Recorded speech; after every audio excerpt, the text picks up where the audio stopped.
코로나19가 이제 빠르게 확산되면서 궁금증 좀 알아보는 시간을 가졌습니다.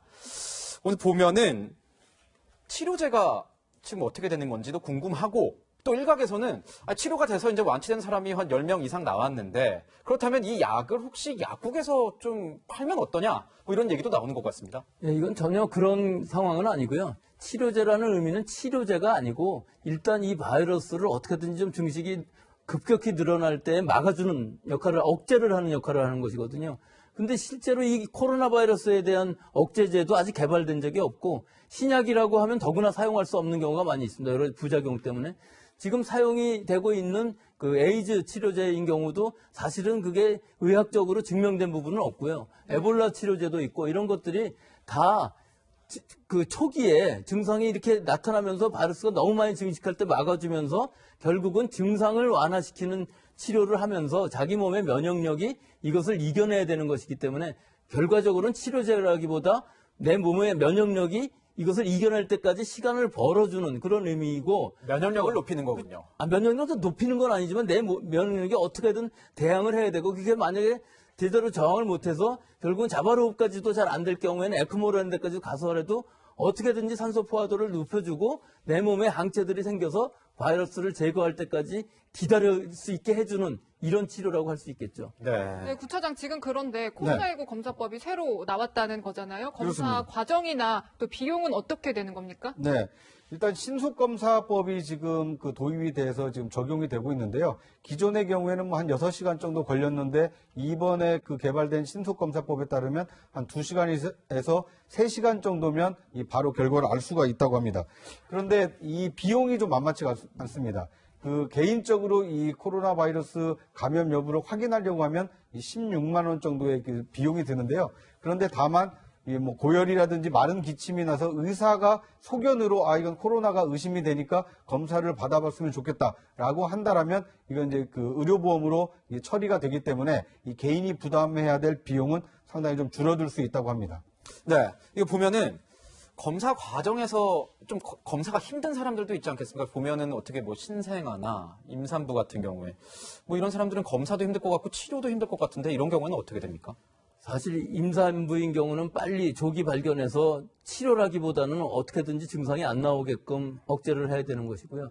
1세 이하의 어린아이들이 감염됐다는 보고는 지금 제가 알기로는 없는 상황인데요. 이것은 모든 감염병들이 1세 이하의 어린아이들한테는 백신을 예방주사를 하기도 어렵고 네. 치료도 상당히 어렵습니다. 즉 1세가 될 때까지는 자기 면역력은 아직 다 형성이 안 됐는데 엄마로부터의 면역력이 떨어지는 상황들이 나올 수 있기 때문에 이와 같은 1세 이하에 대한 데이터, 역학 데이터는 아직도 제대로 없는 상황입니다. 네. 네. 구차장 그런데 지금 확진자가 다녀간 곳을 소독을 하긴 하지만 네. 또 혹시나 뭐 감염 가능성이 있느냐 없느냐 이런 의문들이 많이 있어요. 네.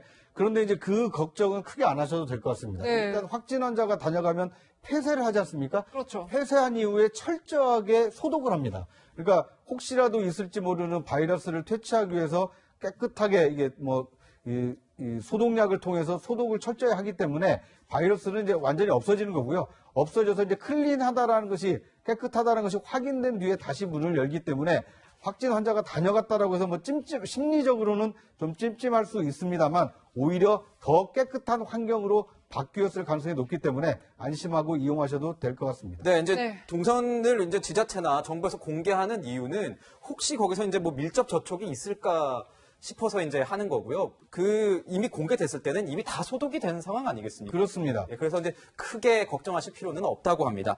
자, 이제 보면은 김 변호사, 이 방역 소독에서 더 나아가서 클린존 마스크까지 나왔다는데 이게 뭡니까? 이게? 클린존 마크요. 이거 네, 사실 클린존 마크. 어떻게 네. 보면 시민들한테 되게 중요한 거예요. 왜냐하면 다중이용시설 같은 거, 마트나 극장 어디를 가야 되는지 불안하잖아요. 예를 들어서 확진자가 다녀간 곳 지금 공개가 되지 않습니까? 야 거기 누구누구 환자 갔다는데 또 우리 가도 돼? 라는 이제 걱정되지 않겠습니까? 그런 것 때문에 저 마크를 붙여주는 거죠. 예를 들면 이런 거예요.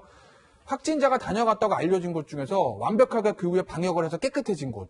이제 가셔도 됩니다라는 거죠. 그런데 이제 클린존 지금 보시는 저런 마크 하나 붙이는 거고, 그 다음에 다중이용시설 중에서 뭐 극장이나 마트 이런 데 중에서 확진자가 다녀가진 않았는데, 그런데 계속적으로 자율적으로 방역을 잘해서 굉장히 관리가 잘 되고 있는 곳은 클린존 마크를 서울시에서 붙인다는 거예요.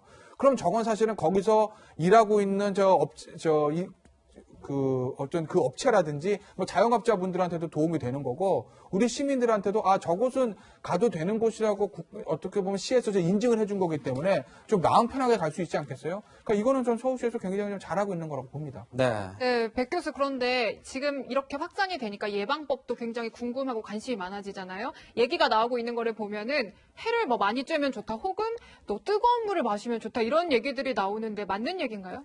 예, 햇볕 얘기는 뭐 제가 여러 번 많이 했었는데 너무나 그 사람들이 집안에만 있고 공포심이 많기 때문에 이 공포심이라는 것 자체가 스트레스로 우리가 면역력을 떨어뜨리는 것이고 네. 또 면역력이 떨어지는 원인 중에 영양 부족 같은 것들도 많이 있습니다. 계속 라면만 먹고 뭐 그러면 그것도 문제가 될 수 있고요. 또 여러 가정 간편식을 가정 간편식 요즘 괜찮다고 그렇죠. 하긴 그렇긴 하지만, 하지만 또 역시 영양소가 여러 떨어질 수 있죠. 그래도 특히 이 비타민류 같은 것들이 외부로부터 들어오지 않으면 우리 비타민 D를 합성할 수 없거든요. 네. 그래서 먹든지 뭐 햇볕을 많이 쬐든지 하는 것이 우리 건강에 좋고 지금 물론 전 국민이 공포스러우시겠지만 일반적인 위생수칙도 물론 다 지켜야 되겠지만 더 중요한 것은 우리가 이 바이러스의 숙주인데 이 숙주들이 건강해야만 바이러스랑 싸워 이길 텐데 너무나 움켜들어 있고 밖에 나가지도 않고 또 물을 많이 마시는 건 물론 중요합니다. 하지만 네. 뭐 뜨거운 물이냐 찬물이냐 뭐 이런 얘기는 거의 의미가 없는 얘기이기 때문에 우리가 이런 여러 가지 위생수칙 또 자기 몸을 잘 지키는 이런 것들을 더 보태서 해야 할 것 같습니다. 그럼 하나 더 여쭙겠습니다. 지금 보면은 중국 연구팀에서 소변이나 대변에서 바이러스가 발견이 됐다.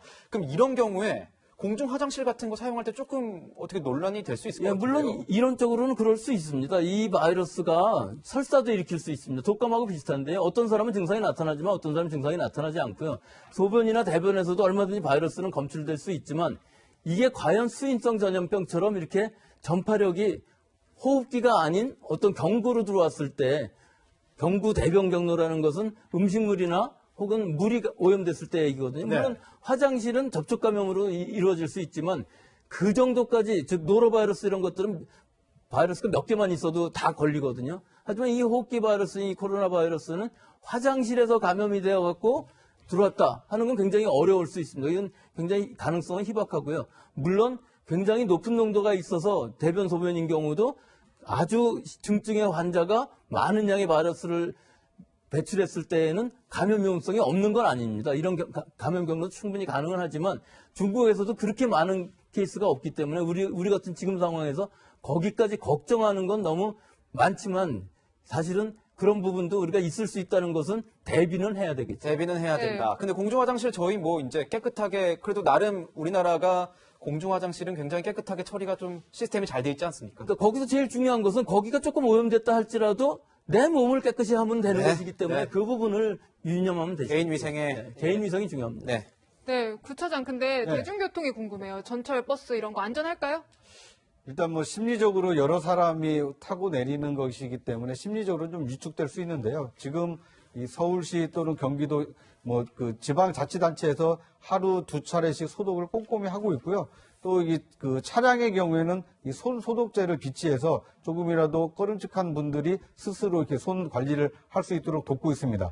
그리고 초기에는 이 마스크까지 좀 그 손님들에게 제공을 했었는데요. 그러니까 개인 위생을 철저히 할 수 있도록 이 버스 회사 또는 서울시 이 그 지방자치단체에서도 좀 적극적으로 협조를 하고 있기 때문에 뭐 이렇게 심리적으로 불안할 수 있습니다만 개인 위생을 철저히 하면서 이용한다라면 크게 걱정하지 않아도 되는 이 수준으로 관리가 되고 있다 이렇게 보시면 좋을 것 같습니다.